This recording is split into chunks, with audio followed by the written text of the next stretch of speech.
പോരുവഴി ശാസ്താംനടയിൽ അബ്കാരി കേസിലെ പ്രതിയെ പിടികൂടാനെത്തിയപ്പോൾ നടന്നത് നാടകീയ രംഗങ്ങൾ. കതക് ചവിട്ടിപ്പൊളിച്ച് പ്രതിയെ പിടികൂടിയപ്പോൾ വീട്ടിൽ നിന്നും ലഭിച്ചത് വിദേശ മദ്യവും പാൻ മസാല ശേഖരവും. ശാസ്താംകോട്ട നിരവധി അബ്കാരി കേസുകളിലെ പ്രതിയായ യുവാവിനെ എക്സൈസിന് ലഭിച്ച രഹസ്യവിവരത്തെ തുടർന്ന് പിടികൂടാനെത്തിയപ്പോൾ നടന്നത് നാടകീയ രംഗങ്ങൾ. പോരുവഴി ശാസ്താംനട ജംഗ്ഷന് സമീപം കഴിഞ്ഞ ദിവസം ഉച്ചയ്ക്ക് ശേഷമാണ് സംഭവം. പോരുവഴി ശാസ്താംനട സ്വദേശിയായ കൃഷ്ണകുമാറിനെ പിടികൂടാനെത്തിയതായിരുന്നു ശാസ്താംകോട്ട എക്സൈസ് സിഐയുടെ നേതൃത്വത്തിലുള്ള സംഘം.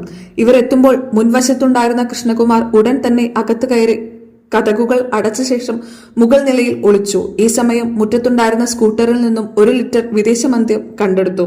കതക് തുറന്ന് ഇറങ്ങി വരാൻ നിരവധി തവണ ആവശ്യപ്പെട്ടിട്ടും കൃഷ്ണകുമാർ വഴങ്ങിയില്ല. ഇതിനിടയിൽ കൂടുതൽ എക്സൈസ് ഉദ്യോഗസ്ഥരും സ്ഥലത്തെത്തി.